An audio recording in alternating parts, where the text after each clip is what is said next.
Hey, it's Cordelia, the Creative Educator. I hope you are very, very well. So today we're going to talk a little bit about the story behind Splat Tuition. You know, we do what we do, but sometimes it's great to know the story of why we do what we do and how we do what we do.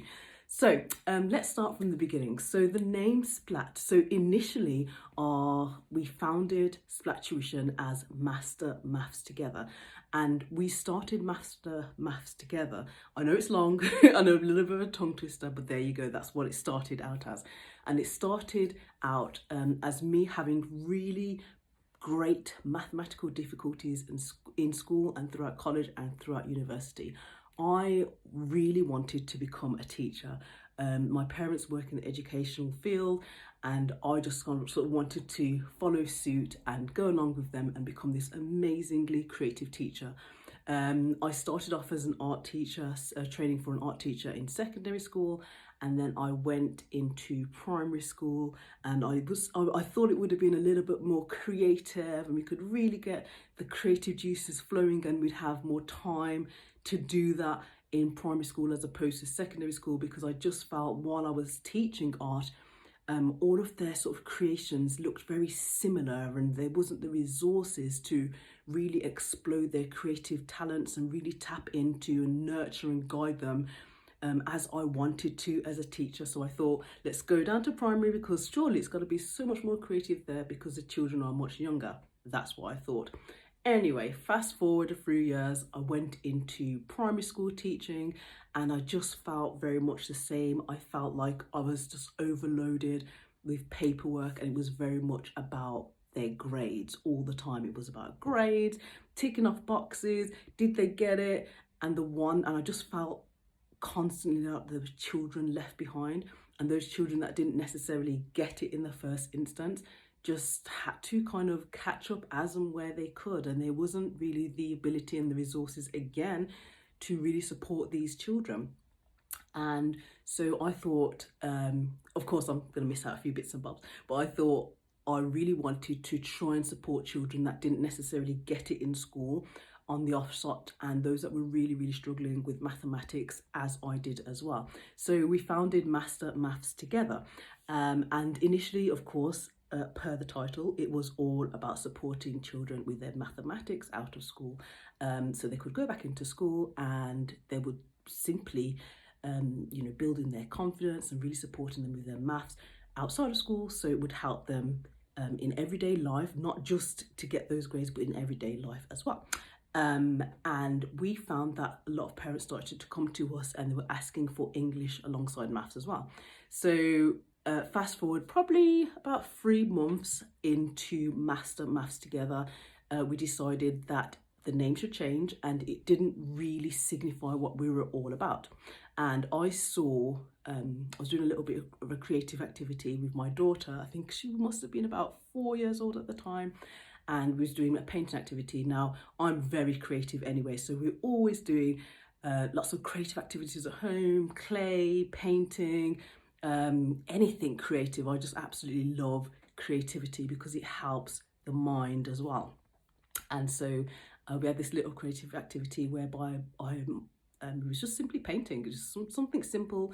I didn't really give her any idea of what to create. I just gave her some paper and some paints. That's it. Because I think sometimes when you sort of say, look, this is what we're going to create, this is what the outcome should look like, it sort of closes children's minds and they're only focused on creating that aesthetical beauty of what you've created in the first instance, or they want to copy what you've created.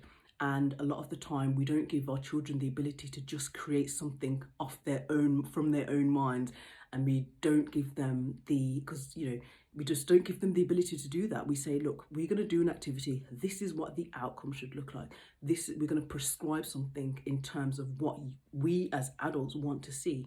And I think that closes down their creativity as well. So I just gave her a piece of paper and I gave her some paints and I said, like, go for it. And she got the paper and she got the paints and she just started happily splatting at the paper, and she was creating all these beautiful colours. She was using reds, greens, yellows, oranges, purples. She was asking about how to make different colours. She was really investigating and exploring, and you could see her mind just opening, She had this beautiful smile on her face, and she was asking and challenging and mixing, and there was so much learning going on by just giving her paints and paper. And she was asking, look, does this look like a dinosaur? Maybe I could paint a giraffe. And then she was started forming some of the letters. She was only young, bear in mind. I think she was, as I said, she must have been about 3 or 4. And she started, trying to create some of the letters, and she was actually phonetically trying to pronounce the letters. And I just thought, what, that is true learning. There's nothing that's going to stop her. She can go as far as she wants to go. And that was true creativity, true learning. There wasn't anything stopping her. It didn't need to look like something. It wasn't prescribed. It was a true challenge because she really had to use her own mind to think about what she wanted to create. And there was just so much beauty. Excuse me, there was just so much beauty in that moment. And it was kind of like a light bulb moment came on, and I thought, do you know what? That's what it should be called. It should be called Splat. Because in that moment, as she was splatting the paints and she was creating something beautiful, which wasn't prescribed, she was learning so much, but she was learning through creativity. And so fast forward a couple of months again, we changed our logo, we changed our name, and it now sort of evolved into Splat Tuition, whereby we cover creativity, we cover maths, and we cover English. Yes, of course, there are parts of the curriculum which is prescribed because we want to ensure that we are covering the content which is covered in school as well. But through our creative session in the morning, we cover so much, down to puppetry. Off the bat of my head, we do clay making, we do painting, we do graffiti, we do so much during that creative session. And what the children don't realise is they're actually learning so much during that creative session, as well as the maths and the English session as well. And so that's sort of where the name came from. It came from my child splatting happily, learning her maths, learning English, and being a fearless and confident learner, and not being closed off because something was prescribed to her, because she could take that learning as far as she wanted to. So that's sort of, that's how Master Maths Tuition, or Master Maths Together, it evolved into Splat Tuition, whereby we do tutor children, we do cover the curriculum that is in school, but we start with this beautiful creative activity that has them engaged, that has them coming in the morning, racing each other in because they want to see what creative session's going on. They want to get their hands messy.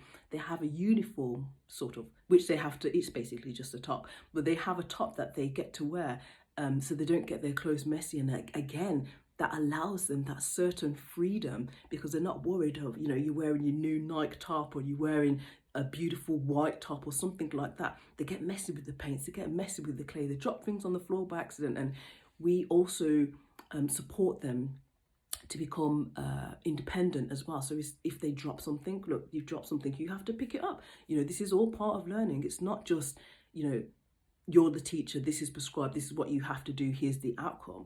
But what other skills can we integrate into those sessions as well? What else can we teach the children? And during that creative session, it's not just a creative outcome that we want the children to have a beautiful discussion with us. We want them to tell us what they have for breakfast, what they like to learn, how they like to learn, what colours they prefer to use. Because when we build up that rapport with children, they are more likely to ask us questions. They're not fearful of making a mistake. And it's sort of bridging that barrier between a teacher and a student. It's saying, look, we're here not to only teach you, we're here to not only support you, but we're here to help you grow in a wide range of ways. And that's where our journey is at the moment. And that's how we went from Master Maths Together, which was a completely different thing, to Splat Tuition, and what Splat Tuition offers to our wonderful children and our parents as well. We always mention on the offset, look, parents, this is not just for your child, it's for you. If you see anything that your child is struggling with, if you've noticed anything or any areas that you want us to support your child with while they're with us on a Saturday morning, then we are more than willing to do that, because if we work together, and I had hoped while I was teaching that we could have done more of this, is work alongside the parent. At the end of the day, a parent knows their child best. And if we talk to the parents and talk to the children, and even talk to the children while the parents are there as well, it's sort of it's breaking down those barriers where children are enthusiastic and willing to come to us and ask us questions or suggest things even. And sometimes we were able to take those suggestions on and sometimes we're not. But the fact that they're able and they have the confidence to say, hey, maybe we could try this, or maybe we could do it this way, or I like this, maybe I don't want this, that gives children the confidence, because in reality, and as they get older, they're going to need that confidence in everyday life as well, because we see so many children that are unfortunately lacking confidence. And it's not the children that I blame, it's the fact that they haven't been put into many situations where they have to be confident, where they have to say, right, I like this, I don't like this, and they're given the ability to change things if they want to. And they have to be independent, they have to clear up after themselves, they have to ask where the bin is, they have to ask where to get their snack, they have to ask certain things. This gives children the confidence and the independence to become, to grow in a sense, because we're fostering not just learning, we're fostering learning through creativity, and we're supporting our children to become independent and creative learners for the future as well. Hope that story helped. That's part of the Splat Tuition story, and I hope to share much more with you. If you have any comments or if you'd like more information, you know what to do, just pop a comment at the bottom and I'll get back to you as soon as possible. It's Cordelia Cooper. I'll see you on the next one.